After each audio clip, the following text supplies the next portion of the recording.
Attorney Smith told the Kiwanians he agrees with U.S. Supreme Court Chief Justice Warren Burger that plaintiffs and their lawyers who file frivolous lawsuits should be fined as punishment for their actions. Smith also said worthless legal action has pushed the court system into a position of attempting to solve all problems, and that, he says, is impossible. He then pointed to one group as bearing the brunt of what he called frivolous litigation. Is that too many physicians, and they have been singled out, are being sued without sound legal reason for being sued, and it ought to be stopped. Smith says one possible solution to frivolous lawsuits is repealing the co-employees liability laws. This is Norman Lumpkin, WSFA TV News reporting.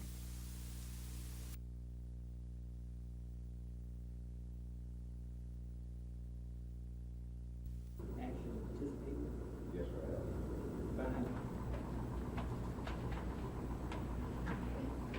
Mr. Benson?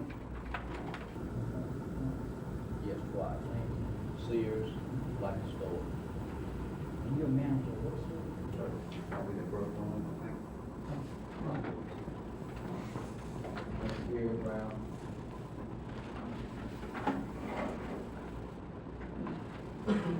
What's your name, please? Gary R. Brown.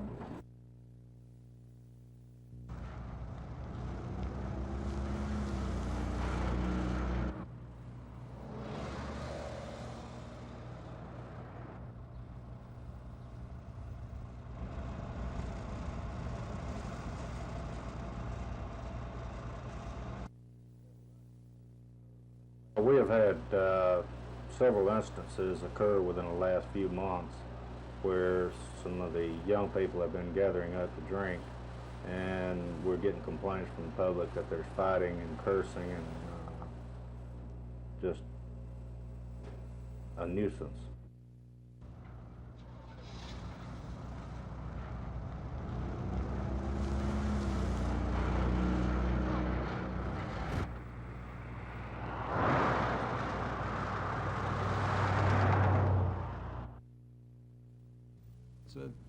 It's a catch-22 situation where it's difficult to prove that kind of vote fraud. If it indeed, it is virtually impossible for us at the state level, in some cases, to make heads or tails out of these lists, much less take a petition from a presidential candidate or from an independent candidate who's running for a congressional seat and try to identify or to find the names of those people who've signed the petition on the list that we have submitted from the counties, if we indeed have such a list of the registered voters. And it's extraordinarily difficult. And this is one of the most organized counties. Machines, the ballot boxes, everything is based on the total number of registered voters. With the voter registration list inflated as it is, it's a catch-22 situation where it's difficult to prove that kind of vote fraud. If it indeed takes place. Is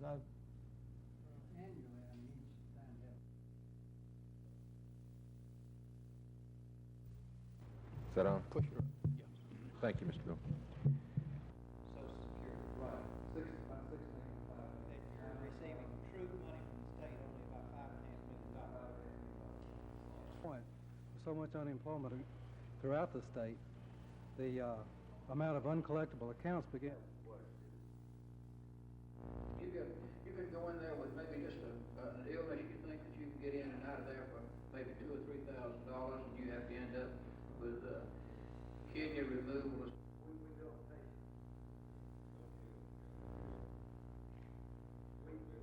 We have gone through the process of billing the county.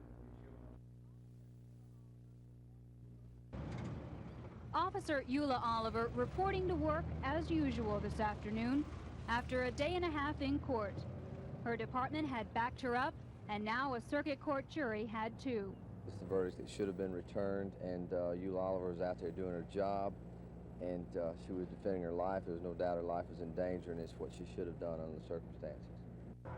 Officer Oliver shot and killed William Hargris in May of last year. Oliver and her partner were called to investigate a man lying in the street.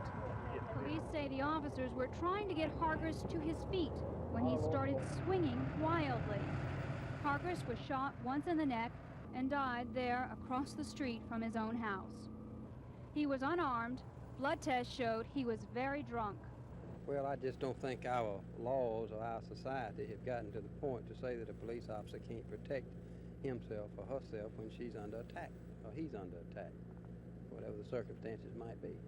Attorneys for Hargis's widow say the judge made a mistake instructing the jury, and they plan to appeal the case. Susan Silvernail, WSFA TV News.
For instance, he's doing 100% of his job like he ought to be. He's doing 75% or 90%. 6 months. We projected 175 for 9 months. Right. 35 or 3.6. We've got our salaries in the city pretty competitive, but we need to maintain a growth level to keep them competitive.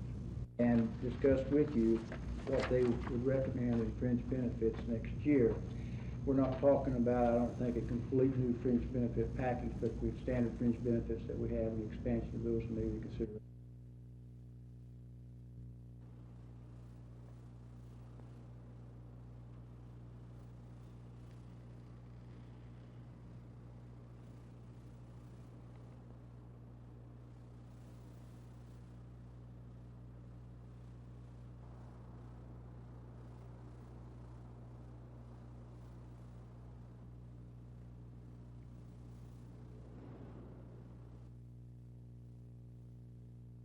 The agreement for the demolition work here is held by our Industries Division.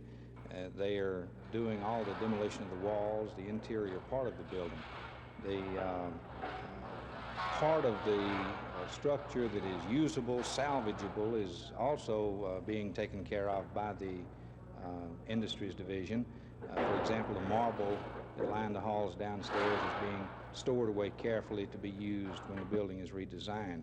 This effort should reduce the cost of the taxpayers by at least 50%.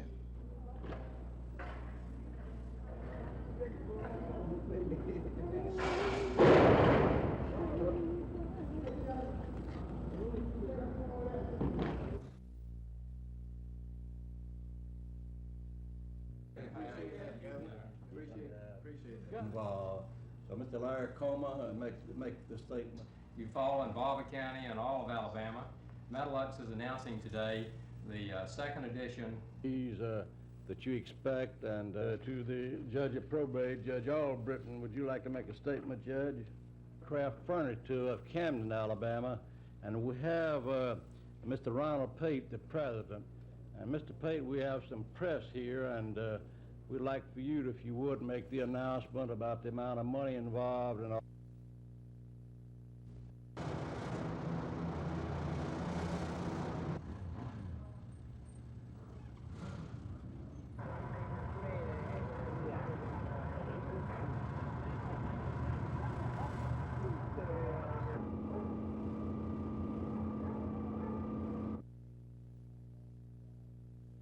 We're extremely pleased, but we're not at all surprised. It's the verdict that should have been returned, and Eula Oliver is out there doing her job, and she was defending her life. There's no doubt her life was in danger, and it's what she should have done under the circumstances.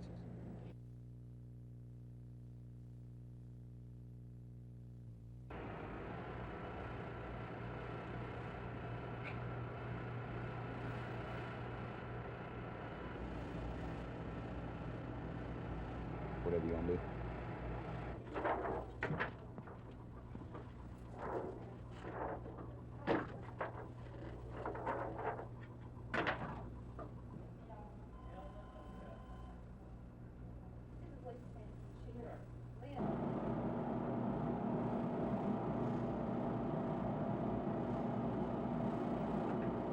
We've been having to transfer the patients to other hospitals to get this testing done, and so this is going to be much better on the patients.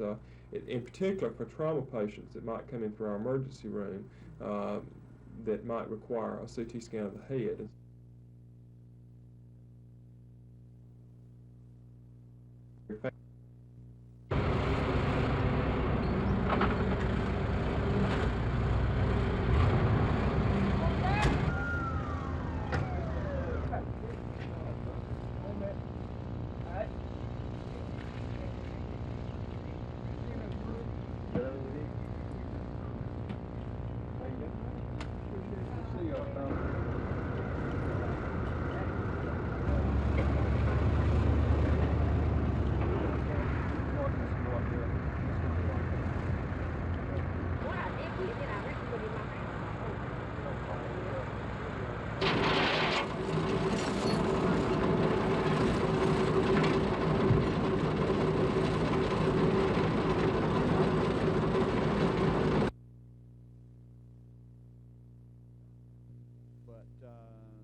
Don Gambrell's role this week is much like that of a head cheerleader.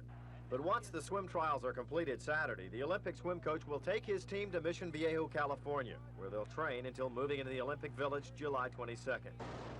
Gambrell is already working with swimmers who qualified for the team earlier this week. During a recent visit to Tuscaloosa, the Alabama swim coach told me the Soviet boycott will make his job that much easier. No, we feel we're going to be much stronger, of course, with the boycott. It took some very good women out and some men. The men's team picture hasn't changed a whole lot. The women's now is a situation where in almost every event we'll be competitive for a gold medal, and it wouldn't have been that competitive in some races if the DDR women had been here. Don't be misled. Gambrell insists politics and sports do not mix. The athletes, you know, they're the ones that have put in the training, and it's too bad that the political policy of a country causes them to miss the competition they've trained all their lives for. So, you know, we have a lot of feeling for them, but at the same time, our tragedy was 1980. This is theirs.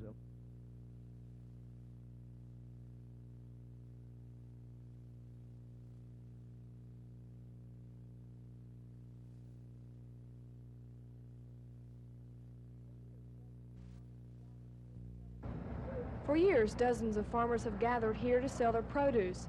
Today, only a couple of farmers stopped by, and none of them wanted to talk about this year's tomato crops. Last year, rain was abundant, but the quality of most of the tomatoes deteriorated dramatically before they even arrived at the markets. We probably had the best crop last year we ever had, but we couldn't market them due to excessive rain, and this year we've got a fair crop, but the reason it's fair is because for the lack of rain. But the shortage of rain isn't these farmers' greatest complaint, because it hasn't necessarily hurt the quality of their tomatoes, only the size. And people just tend to want one that'll cover a whole piece of bread at one time.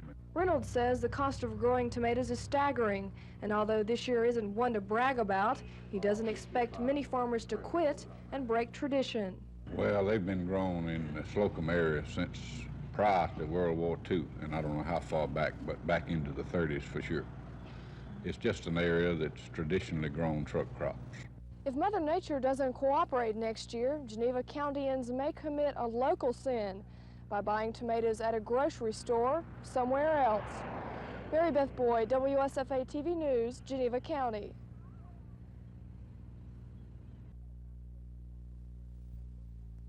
Department of Conservation and Natural Resources specialists had a plane to meet today, a plane bearing precious cargo. Baby osprey or fish hawks, former residents of Alabama who due to pesticides died out some 30 years back. Just yesterday, these baby birds were removed from selected nests off the North Carolina coast for relocation on Alabama inland lakes. 2 of the birds will be raised here at Camp Asca on Lake Martin. Of course, we're Alabama's Easter Seal Camp. Now, one of the areas that we're stressing in our program is outdoor education. So we plan to incorporate this into that program. Twice a day, with a minimum of human contact, camp staff members will feed the osprey fresh fish caught by the campers. I just can't wait to come back and see these birds about 2.5 years later, just spread their wings about 5 feet apart. It's just going to be awesome. Come fall, the osprey will probably migrate to South America. Experts are hopeful they'll return next spring and eventually breed here. They will not threaten fishing at all on Lake Martin. These species take very few species that are selected by man. They usually prey on the smaller fish, and quite a number of the fish are actually what we call non-game fish. Despite the 50% survival rate for young osprey, the people working on this project believe their dream of seeing these graceful diving birds back on Alabama lakes will soon be a reality. Lynn Sampson, WSFA TV News.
Okay? Yes. Tell him just straddle the curb in here. Okay.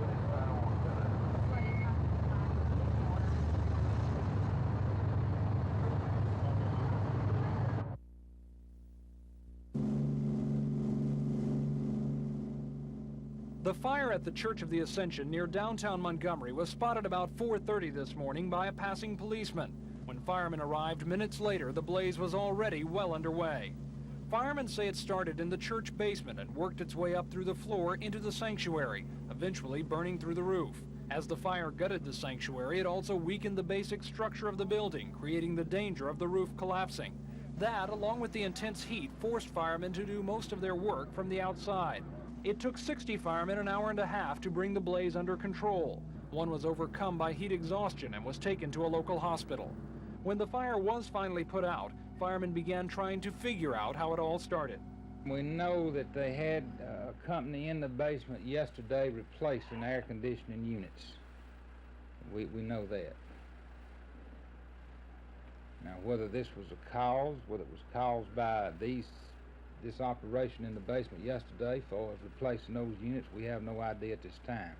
The damage to the church has not yet been fully added up. Estimates run as high as $1 million. But as one fire official observed, many of the religious items lost in the fire can never be replaced. Tom Foreman, WSFA TV News.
We know that they had a company in the basement yesterday replacing air conditioning units. We know that. Now, whether this was a cause, whether it was caused by this operation in the basement yesterday for replacing those units, we have no idea at this time. I've just been informed by our chief arson investigator that it has been pinpointed to the basement area and in the area of those units.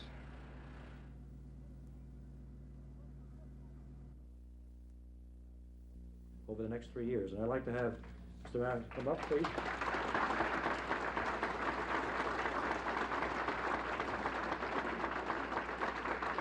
There's a letter signed by me for $100,000, okay? Thank you, Bill. Okay. The Army Aviation Center and the Army Aviation Museum is very, very grateful for this, and the people of the Wiregrass want to thank you very much. Good. Thank you very much.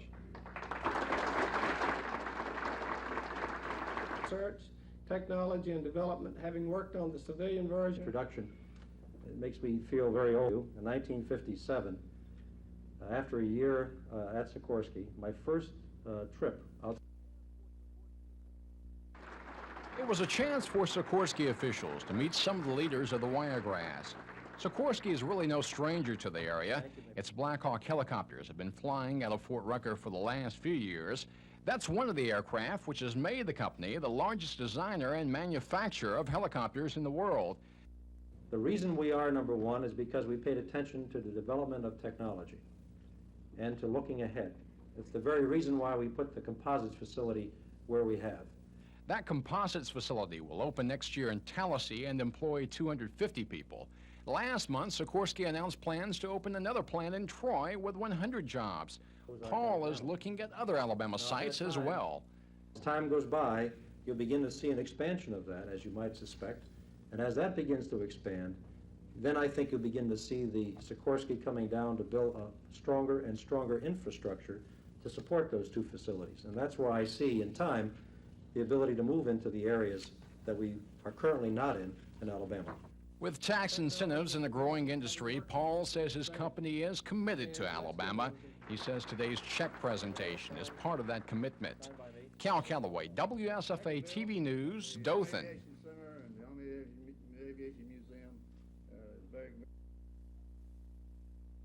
More words that were never there before. You put in the word direct, you put in the word personal. You're going to vote on something that raises anything from people, I think, interpret. Right. Education, which they have. It seems to me that we're struggling with personally and as a class. Who you are, we know who you are.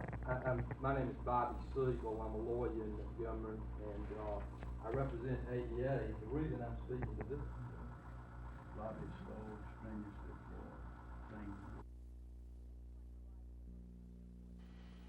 When this plane arrived at the Birmingham airport, there was a small crowd to greet it. It was the same group of people that had spent much of their day setting up the Jackson's Victory Tour stage in the Civic Center.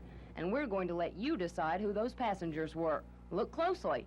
Is it Jermaine Jackson, Tito, Marlon, or could it be Michael? Actually, Michael eluded television cameras by arriving after his brothers, but the Jacksons and their road crew are all now in Birmingham for rehearsals. No one would tell us exactly what members of the group were on this plane. But as you can see and hear, it didn't seem to make a difference to the hundreds of fans who were the cause of a downtown traffic jam at the Hyatt Hotel. I didn't know if it really was him. It could have been anybody.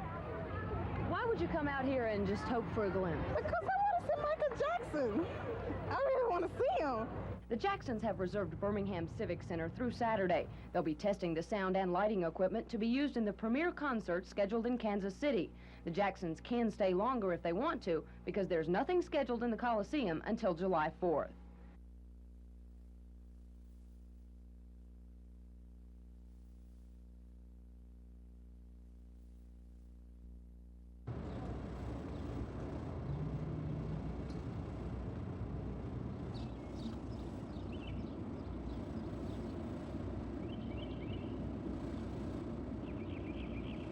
So, looking forward to the race. By law, it is their responsibility to make sure that we have a hospital. However, I will say now and again that this city will stand prepared to support the county, and I'm sure the county will meet its responsibility. But if for some reason that responsibility is not met, then I want to assure the citizens that this city government will move forward to make sure that the city of Tuskegee has a hospital, which hopefully will not only be able to serve Tuskegee, but throughout this county. Anyone who will want to submit a proposal to acquire. Members of the Montgomery Cardiovascular Associates, I think he's going to be seen.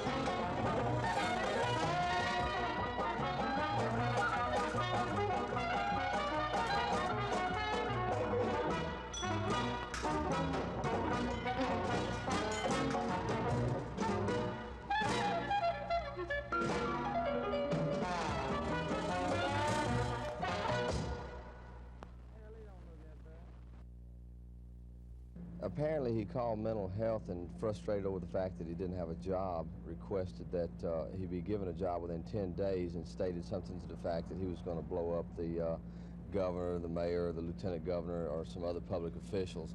We don't put a lot of store in calls like this, but it's something that you can't take a chance on, and so that's why the arrest was made.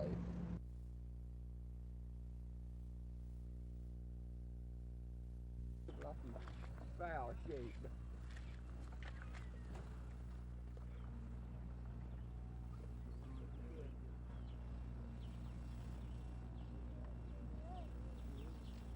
The birds actually crushed their eggs during incubation, and they were unable to raise young in these areas. But since that time, the DDT levels, since the DDT's been banned, the DDT levels have decreased, and we feel that the birds can maintain their population if they were reintroduced.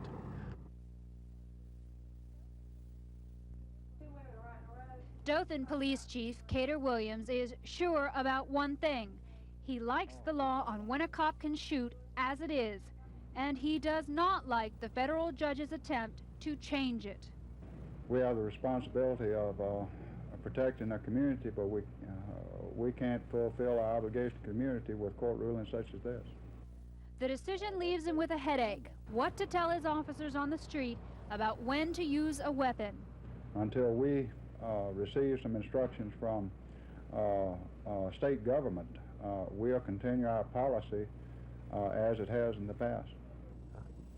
They do not really know what their authority is now, and as a result of that, it endangers their lives and greatly endangers the lives of possibly innocent people, not only law enforcement officials. The Attorney General says Chief Williams is just one of many police chiefs from around the state who've called his office asking for advice since Judge Thompson's ruling. Legally, they would hold themselves out to possibly a tremendous amount of liability if they did not follow the ruling of Judge Thompson at this time until we can get it to a point to be overturned. And Graddick badly wants the ruling overturned. He calls it a devastating blow to law enforcement and a ruling for the criminal. Appeal or no appeal, Alabama's fleeing felon law is expected to stand or fall by about the end of this year, since a similar decision in a Tennessee case is being reviewed right now by the U.S. Supreme Court. Susan Silvernail, WSFA TV News.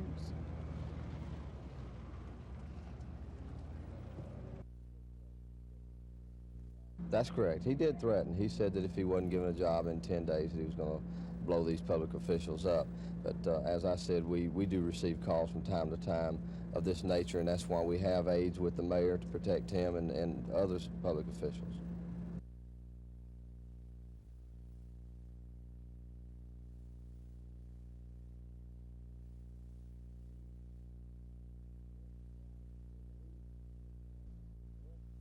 That we want to try to go with a group larger than a conference, whether it be College Football Association or the Coalition Movement, which is now referred to as the Football Television Planning Committee.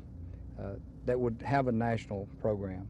Secondly, of course, would be a conference package. And of course, the third level really would be an individual package. And right now, there's so many uncertainties, and really the next few weeks will certainly, many things are going to come out of this ruling.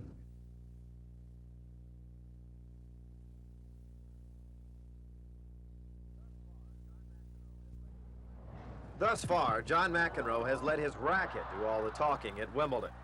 But this mild-mannered McEnroe is not the McEnroe we're accustomed to seeing at center court. On the way to winning this Wimbledon tune-up, McEnroe blasted tournament officials, calling them, among other things, morons. The British press retaliated with a Mac attack of its own. Even Parliament got in on the act. But if he does it again, he should be banned for 2 years. No fear or favor. I think the most important thing is to be respected as a player and as a person, and I think that I'm respected as that, you know. The fear of the tennis world is that McEnroe is encouraging young players to act the same way.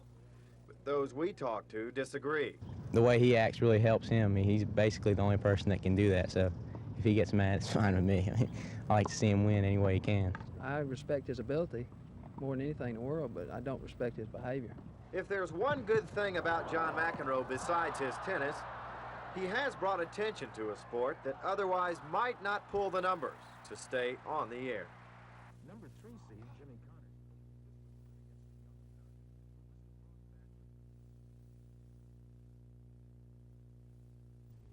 Use this club in the fairway slide. Can't hit him very far at 84. He's earned about $92,000 already. I've been playing golf 62 years, but I was a pro ball player 15. But anyway, I love this game. I love this game. I've been out here 46 years. I've had a circus out here. Golf is great. You think the Babe would approve of you playing in the left-hand tournament? Babe Ruth, well, he'd have been 100%. He's won himself. What are you talking about, a left-hander? And listen, when he played golf, he'd hit him 350 yards and hook every one of them, but he played for the hook.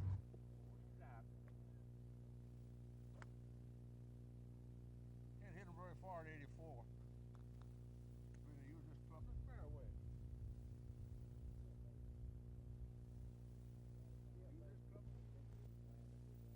the fairway. CFA contingency plan that was ratified by the membership at Dallas June 3rd actually approved the contingency plan, which basically is the same as the NCAA plan is now. The biggest thing we're interested in getting through 1984, and that's the primary thing. And then after the 84 season, of course, we can then sit down at the table and with the networks and come up with a workable plan.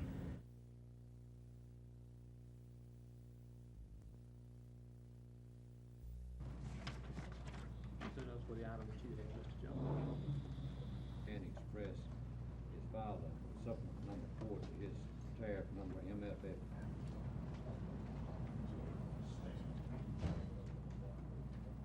However, I believe that South Central Bell has failed to prove that its credit has been impaired or that it will be unable to meet its obligations as they come due in the immediate future. Absent this vital supporting evidence, I believe this commission must find that the company has not carried the burden of proving its need for interim relief. Business, and obviously the commission has said no on that at this time, but we're hopeful that we'll be able to work something out.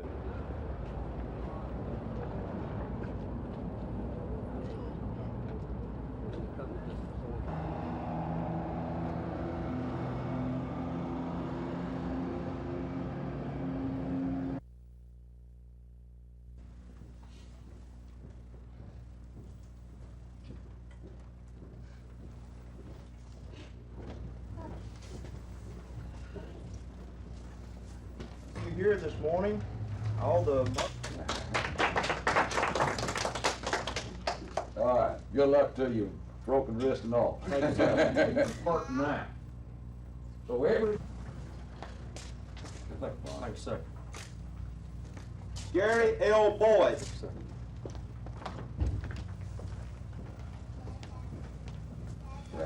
Thank you, sir. Danny K. Brown. Thank you, sir. Thank you, sir. John F. Hill.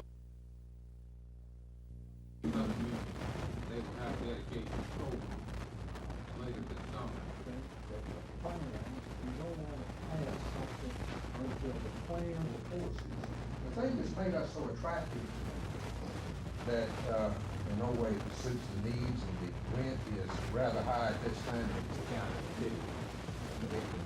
It's true, we've had sort of primary advice veterans making for say just at this time where we think a major portion of it's coming from, but we have simply gives us the authority to begin solicitation of the needed funds. This contributor cannot move. This was the center of the dispute, a school bus barn under construction just north of Ozark. The Ozark School Board felt the construction cost of nearly $424,000 was too high. They wanted out of the bus system agreement with the Dale County and Daleville school systems. Last month, the Ozark Board voted to take the Dale County system to court, get the buses which they said belonged to their system. 2 weeks ago, the three school boards were brought together here by State School Superintendent Wayne Teague. Dr. Teague told the school board members to work out their differences between themselves rather than in court. He was the catalyst that helped to cause us to get together and review and come out with the agreement. That agreement creates a 9-member transportation committee which will meet monthly to oversee the bus system. Basically, the new agreement is the same, with the Dale County School Board administering the system. The cost will be shared by all three school boards. We can operate a more efficient transportation system now with all three pulling together in the same facility than we could have separately. So everyone's very happy with it. Cal Calloway, WSFA TV News, Dale County.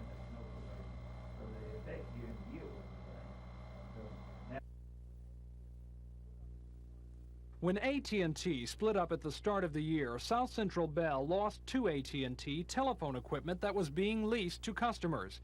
And along with the equipment went the money it was making for Bell. In all, Bell says it's been losing $2.5 million a month since January, and that's why Bell asked for the rate increase. But when the PSC made its decision today, the commissioner said Bell never proved it was losing money. That of all the experts that testified on the matter, none could even begin to agree on how much money Bell is losing or making. South Central Bell has failed to prove that its credit has been impaired or that it will be unable to meet its obligations as they come due in the immediate future. Bell officials were disappointed in the decision. They say they did prove they were losing money. There seemed to be some feeling that a consensus of all the witnesses would be reached. Well, obviously, the public staff didn't hire witnesses that were going to reach a consensus. They hired people that had historically opposed us in this case.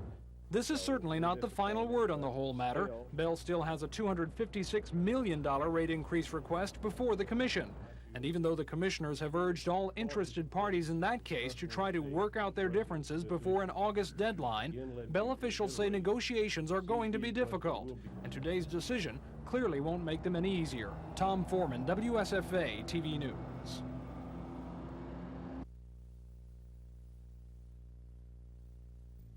Therefore, I feel that a prudent and cautious approach is the best one to take in addressing this issue. Again, let me reiterate, and objectively, just as we will with the other issues, Differences for an interim period. I think that it would...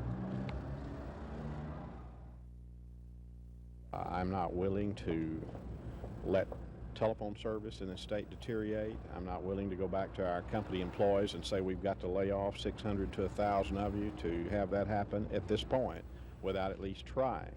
It is going to be difficult because we are very, very far apart.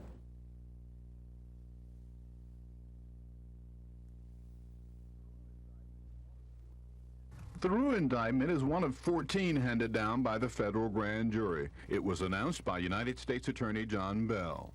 The indictment alleges that in 1980, Victor William Rue demanded and received from employees of Microelectronics Engineering Corporation for his own personal use approximately $3,500 worth of avionics equipment and $500 worth of aircraft spark plugs. The indictment also charges that Mr. Rui received 3 briefcases and a Bearcat scanner worth approximately $500. The indictment also charges that Mr. Rui conspired to obstruct justice by fabricating accounts of the matters that the grand jury was inquiring into. The indictment is the result of a comprehensive investigation by the FBI and the U.S. Attorney's Office. If convicted, Rue could be fined up to $100,000 and sentenced up to 15 years in prison. This is Norman Lumpkin, WSFA TV News at the Federal Court.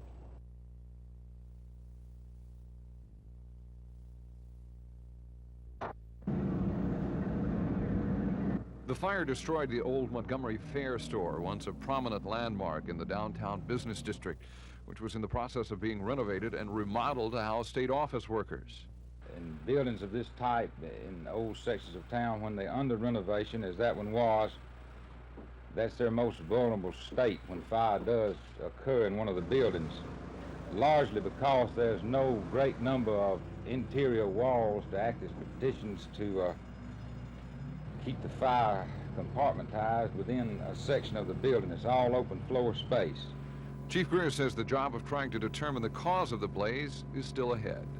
We don't see any signs of any foul play on this Montgomery Fair building at this time. Our people have just gotten in and started sifting through and trying to find a point of origin. That'll be their first goal, would be to determine where the fire originated. 2 firemen were overcome by smoke and heat. They were treated and released from a local hospital. I'm Bob Howell, WSFA TV News.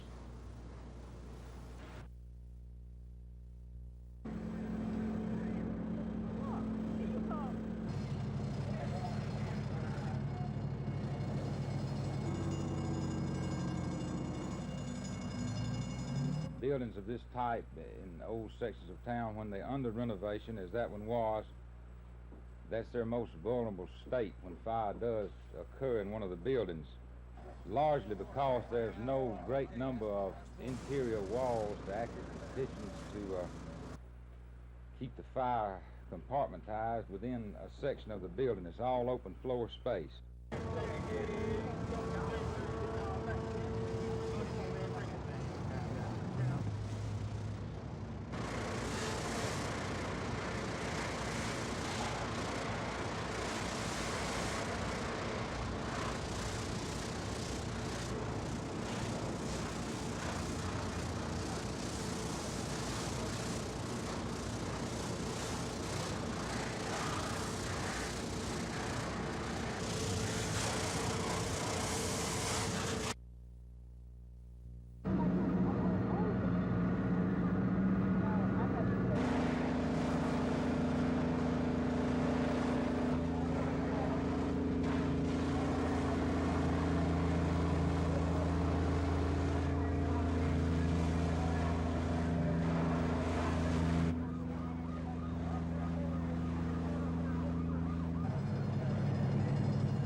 I think this is simply an attempt to maybe reopen the co-employee lawsuit matter that's a dead issue now, or perhaps an effort to speak out for doctors who've been sued in Montgomery County.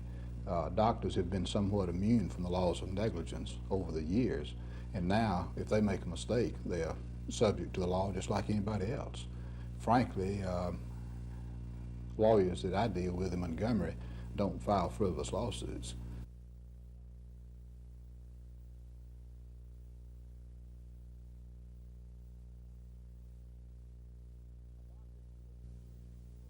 A bond issue essentially means a loan, and today the Highway Authority signed papers on a $409 million loan for the Highway Department. The money will be used to match federal highway construction dollars. But the authority says the bond was also an effort to consolidate nearly $200 million in old loans. The net effect is to stabilize the rate of interest the state pays and bring the state a windfall $35 million during the next several years. I want to thank the authority for, you might say, inventing finding a hidden $35 million, which we can use not only in the Highway Department, but which we use very readily for the mental health, the prison system, and the and mental health. With all of the recent criticism questioning the complicated bond program's benefits to the state and the cost to implement it, the authority's chairman, Finance Director Henry Stegall, followed an agenda designed to highlight the positive aspects, particularly in reducing the costs paid to the underwriters and attorneys who handled the bond sale.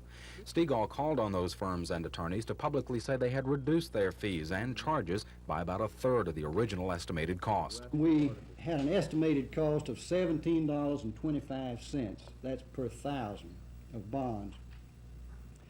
After continued negotiations with the underwriting group, this cost was reduced to $13.63 per thousand.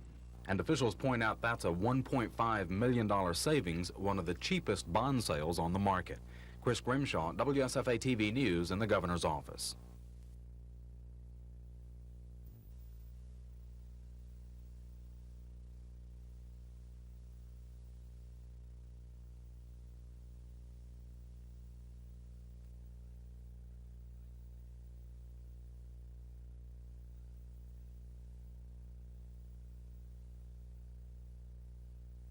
Transfer of bonds once they are sold.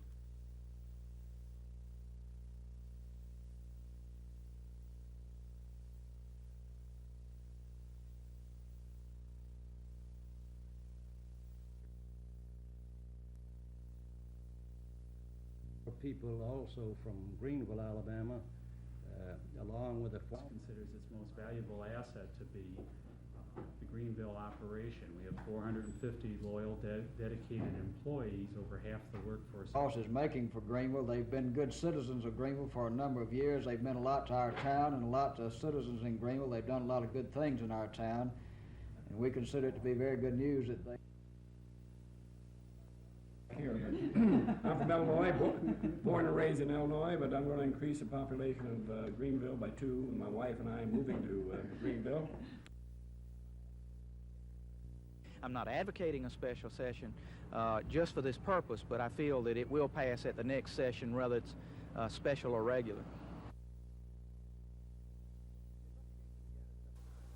The investigation began in September of 1982 when the superintendent of sewer and water for the tiny Coosa County town of Goodwater discovered dozens of smelly barrels during a search for a water meter.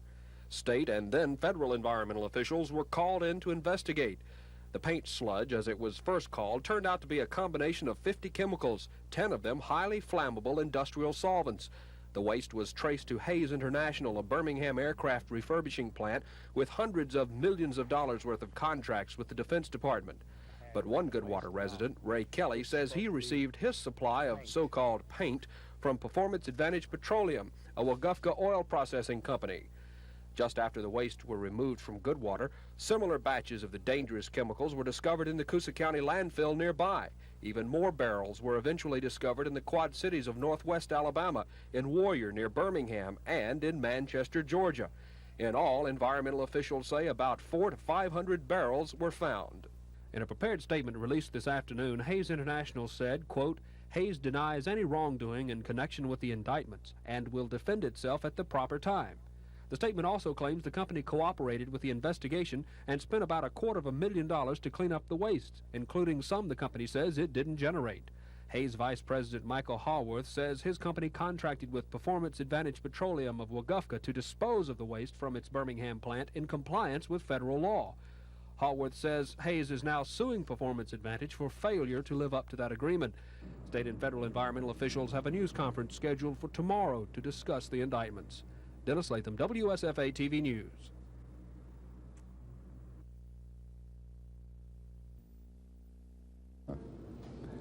I think there'll be a limit, probably 8 appearances per 2 years in either of those plans we spoke of. There will not be a guaranteed appearance clause in there as is in the NCAA's. Some of the smaller schools would not be on TV, that's right. But what the Southeastern Conference, all of our schools, what the conference, everyone's going to do whatever as a conference, if possible.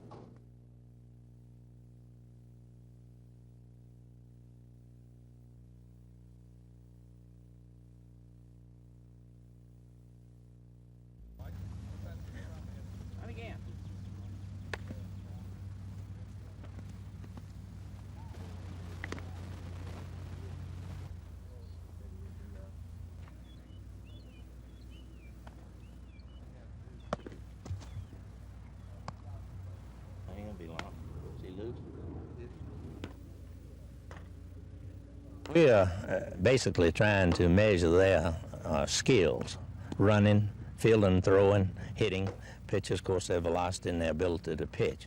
And then from that, we hope that we can determine how well one can play at this point. That is, how well he's got his skills honed at that time. And that's basically what we're trying to do. And out of this, we should get some boys that we want to follow who have additional years in college or high school, whatever the case might be. And then you always hope that one will show up who was not drafted and is signable. One did in New Orleans. We signed one this summer like that, but that's a rare thing.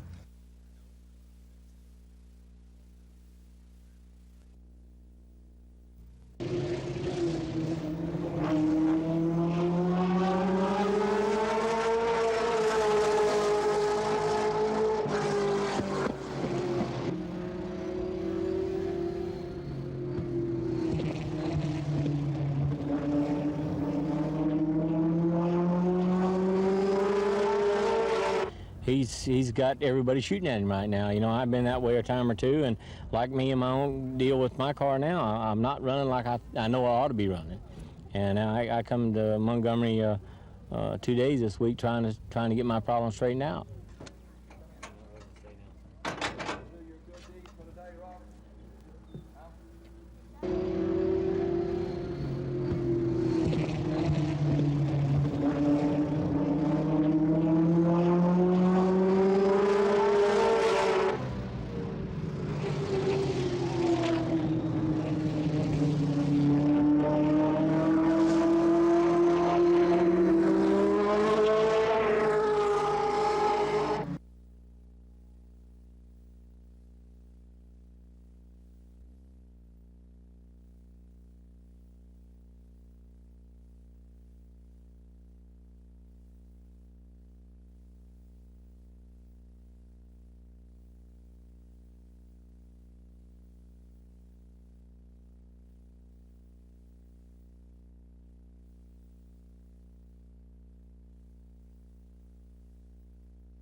Donnie Moore won the Leadership Award on his college baseball team.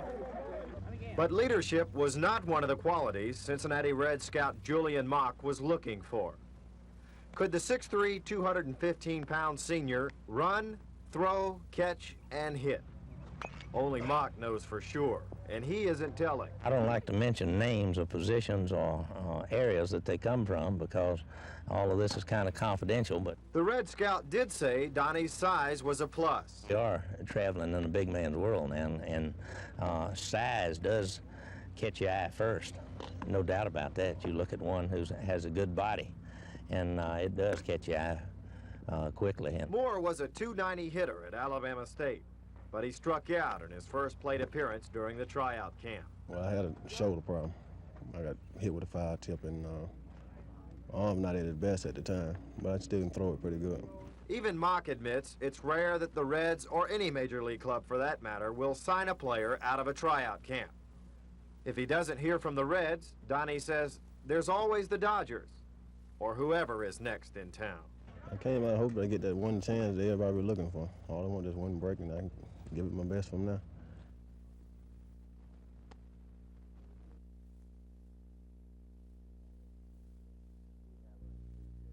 We have her in the city jail. She's been there for about 12 days. She was picked up on Southern Boulevard on the 17th of this month at Southern Boulevard and I-65 by patrol units. And she apparently has some type of mental disorder and is threatening to go on a hunger strike. Her description is as follows. She's 5 foot 5 inches tall, weighs approximately 120 pounds with brown hair and blue eyes. She was wearing a short sleeve shirt, blue jeans, and leather sandals when she was picked up. She could possibly be from the Birmingham area. She doesn't have any identification on her, and she refuses to have her picture made. This was a day for Tri-Rivers officials to show their stuff. After years of battles with environmentalists, the relocation of rocks in Florida's Apalachicola River has been completed. Officials say this is a key for barge traffic to travel on the Tri-Rivers system. Gave us, or has given us, a reliable 9-foot by 100-foot channel. And this is what the towboat operators and the barge people have said they needed. They've got it now. It's the reliability and the cheap cost of the water system that tri-state officials say will attract industry, estimated at $55 million annually over the next 15 years. It's for providing jobs and providing outlets for the agriculture industry that we have in the Southeast, particularly in Alabama and Georgia. These people have worked hard to make the Tri-Rivers waterway a reality. Now their job is to sell it. I think what you have ahead of you now is to publicize your new waterway and to let people know that you've got a viable waterway system. So far this year, cargo tonnage has increased 64% over last year. The eventual goal, 5 million tons each year on the waterway. We will not recognize this river in 10 years. Cal Calloway, WSFA TV News on the Apalachicola River in Florida. Well, the nature of the incident, the discharge of the firearm, in the judgment of the legal counsels that we have discussed it with, did not pose a sufficient threatening situation at the time. It was a shot fired in the vicinity of the people that were conducting the sampling operations. But it was fired as a result of the federal agent being there, was it not? Yes, it was. Federal agents don't normally get fired. That was not about the strong charges filed. That's very true. This appeared to be more on the nature of a warning shot to get somebody's attention. I don't believe that it was fired with the intention of harming the individuals involved.